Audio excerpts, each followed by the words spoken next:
Hello friends, welcome है आपका हमारे यूट्यूब चैनल में। आप पढ़ रहे हैं पेडालॉजी, जो सीटेट का प्रैक्टिस सेट है हिंदी। आप मेरे यानी कि अंजू शर्मा के साथ आइए देखते हैं हमारा पहला क्वेश्चन क्या है। पहला क्वेश्चन है हमारा, पूरी पाठ्यचर्या में डॉट डॉट डॉट में भाषा की भूमिका को अनदेखा नहीं किया जा सकता। इसका राइट आंसर कौन सा होगा? ए होगा आकलन निर्माण, बी होगा मूल्य निर्माण, सी होगा ज्ञान निर्माण, या डी होगा व्याकरण निर्माण। तो इसका जो राइट ऑप्शन होगा वह कौन सा होगा? तो इसका राइट ऑप्शन जो है वो बी है, मूल्य निर्माण। यानी कि पूरी पाठ्यचर्या में मूल्य निर्माण में भाषा की भूमिका को अनदेखा नहीं किया जा सकता है। चलते हैं अपने सेकंड क्वेश्चन की ओर। सेकंड क्वेश्चन है हमारा, प्राथमिक कक्षाओं में भाषा शिक्षक होने के नाते आपकी सर्वाधिक महत्वपूर्ण भूमिका है, क्या होगी? ए ऑप्शन है हमारा, कक्षा में पाठ्य पुस्तक की अच्छी तरह से निर्वाह करना। बी ऑप्शन है, बच्चों की भाषाई क्षमता के विकास के लिए तरह तरह के अवसर जुटाना। सी है, बच्चों को वाद विवाद के लिए तैयार करना। और डी ऑप्शन है हमारा, विद्यार्थियों को सर्वाधिक अंक प्राप्त करने के लिए तैयार करना। तो इसका जो ऑप्शन कौन सा ऑप्शन ठीक होगा? इसका बी ऑप्शन सही होगा, बच्चों की भाषाई क्षमता के विकास के लिए तरह तरह के अवसर प्रदान करना।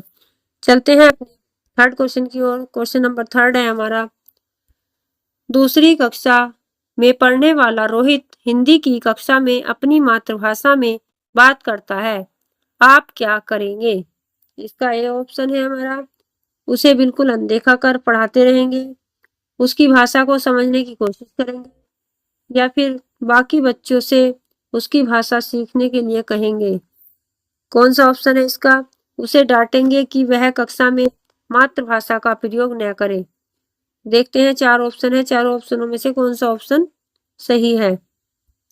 ए, बी, सी या डी? में से कौन सा ऑप्शन ठीक है? ये है हमारा डी ऑप्शन, उससे डांटेंगे नहीं, सॉरी ऑप्शन, उसकी भाषा को समझने की कोशिश करेंगे। चलते हैं अपने क्वेश्चन नंबर फोर्थ, पढ़ना सीखने के लिए कौन सा उपकौशल अनिवार्य नहीं है?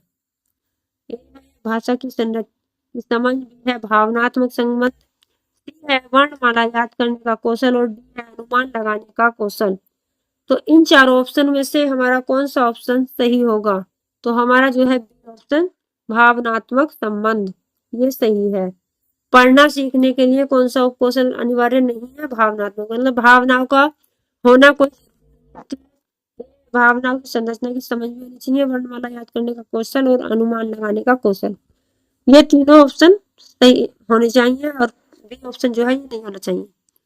क्वेश्चन नंबर है हमारा 5, द्विभाषिक बच्चे खालिस्तान विकास, सामाजिक सहिष्णुता और खालिस्तान चिंतन में अपेक्षाकृत बेहतर होते हैं, क्या आएगा इसमें?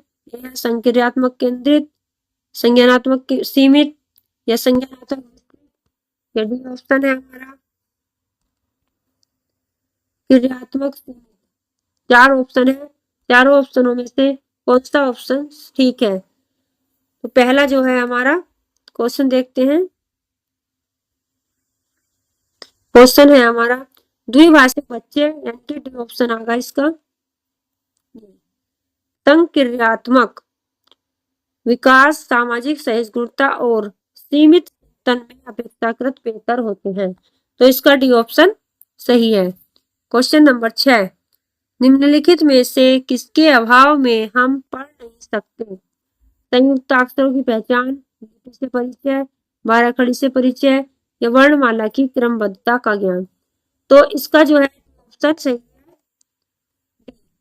अगर हमें वर्णमाला की क्रमबद्धता का ज्ञान नहीं होगा तो हम नहीं पढ़ सकते। क्वेश्चन नंबर है हमारा 6, सिद्धार्थ की मां ने अपने परिवार के सदस्यों से अनुरोध किया है कि घर में एक ही भाषा का प्रयोग करें, जिससे कि सिद्धार्थ का भाषाई विकास ठीक से हो सके, उसके बारे में आप क्या कहेंगे? ए है हमारा, वह भाषा अर्जन के सिद्धांतों की गहरी समझ रखती है, और इसमें बी ऑप्शन है हमारा, बी ऑप्शन है हमारा, वह सिद्धार्थ को समृद्ध भाषिक परिवेश से वंचित कर रही है। डी ऑप्शन है, वह सिद्धार्थ को भाषिक परिवेश में किसी प्रकार का अवरोध नहीं चाहती। और डी, वह सिद्धार्थ के भाषाई विकास के लिए विशेष प्रयत्न कर रही है। तो इन चारों ऑप्शन में से कौन सा ऑप्शन सही होगा? तो सी ऑप्शन इसका सही है, वह सिद्धार्थ को भाषिक परिवेश में किसी प्रकार का अवरोध नहीं चाहती, यानी कि सिद्धार्थ का जो भाषाई परिवेश चल रहा है उसमें वह कोई रुकावट नहीं चाहती है। क्वेश्चन नंबर हमारा 7, प्राथमिक स्तर पर भाषा शिक्षक बनने के संदर्भ में सर्वाधिक महत्वपूर्ण है कि बच्चे शब्दों को जोड़कर वाक्य पढ़ सकें, लिखी छपी सामग्री का अर्थ समझ सकें, सी लिखी छपी सामग्री को बोल बोल कर पढ़ सकें, और डी है इसमें अक्षरों को जोड़ जोड़ कर पढ़ सकें। तो इसका कौन सा ऑप्शन सही होगा? इसका बी ऑप्शन राइट है, लिखी छपी सामग्री का अर्थ समझ सकें। क्वेश्चन नंबर 8, प्राथमिक स्तर पर लेखन क्षमता के संदर्भ में सर्वाधिक महत्वपूर्ण क्या है? लेखन क्षमता के संबंध में सुलेख है, वर्तनी है, मौलिक विचार है, या फिर श्रुत लेख है? फोर्थ नंबर है हमारा श्रुत लेख।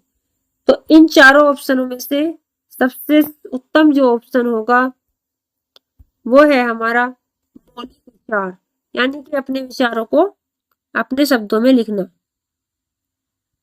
क्वेश्चन नंबर हमारा 9, निम्नलिखित में से कौन सी गतिविधि श्रवण और वाचन कौशलों के विकास के लिए सर्वाधिक उपयुक्त होगी? श्रवण और वाचन के विकास के लिए कौन सी सबसे उपयुक्त होगी? यह है प्रश्नोत्तर सत्र आयोजित करना, रेडियो समाचार सुनाना, कहानी सुनाकर उस पर बच्चों की प्रतिक्रिया जानना, और डी है हाव भाव के साथ कविता बुनवाना। तो इसका जो है हमारा वो सी ऑप्शन, कहानी सुनाकर उस पर बच्चों की प्रतिक्रिया जानना, तो उससे बच्चों का ज्ञान अधिक बढ़ता है। क्वेश्चन नंबर हमारा 10, वाणी डॉट डॉट होती है और लिखित भाषा की तुलना में काफी तेजी से बदलती रहती है। वाणी कैसी होती है? स्थायी, गौण, स्थिर या अस्थायी? वाणी जो होती है वो हमारी कैसी होती है? वाणी हमारी जो है वो स्थिर होती है।